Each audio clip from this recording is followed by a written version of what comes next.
conta um pouquinho sobre essa transição sua, pessoal até, né? Uma história de vida de causas humanitárias, de engajamento em temas sociais, para hoje uma organização que presta o serviço também de impacto, mas que está muito mais no mundo corporativo, né? Nesse apoio às empresas que querem, de alguma forma, reduzir os impactos negativos e aumentar os positivos.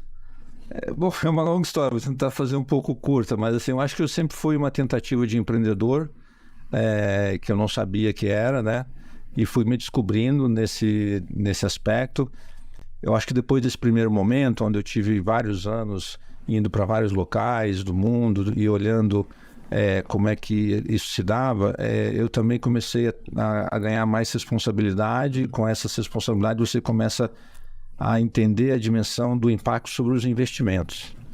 E quando eu passei a gerir recursos e passei a ter uma autonomia para tomar decisões sobre, ok, vamos fazer isso nessa atividade que tem um impacto muito forte, você começa a assumir um outro tipo de, não só de responsabilidade, mas de propósito. E uma das coisas que eu descobri depois já de vários anos fazendo isso, eu lembro que, por exemplo, eu tive uma situação de $50 milhões de ajuda humanitária que eu tinha que aplicar junto com um grupo de pessoas num campo de refugiados. E a gente precisava comprar coisas, a gente precisava rapidamente mover mercadorias, mover roupa, mover alimento, mover uma série de bens e insumos. Aquilo me preocupava muito. Eu tinha que fazer a operação dar certo. E uma coisa que a gente percebeu logo, e eu tive a felicidade de ter pessoas que me ajudaram nisso, é a gestão. Você tem que gerir a informação, você tem que gerir os dados, você tem que começar a ter um grau de sofisticação na gestão dos recursos, não importa onde você está. E aí eu comecei a olhar a dimensão essa de impacto e tudo mais sobre o aspecto de gestão.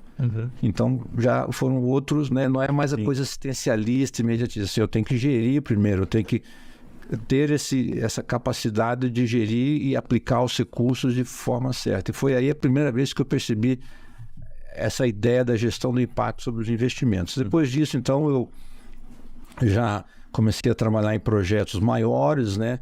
E cada vez mais entendendo que captar valor não era só suficiente para você ter um projeto de impacto bem sucedido. A gente precisa poder gerir isso e precisa entender, uma vez que eu aplique esses recursos em determinada situação, qual é a extensão do impacto sobre esse investimento ao longo do tempo.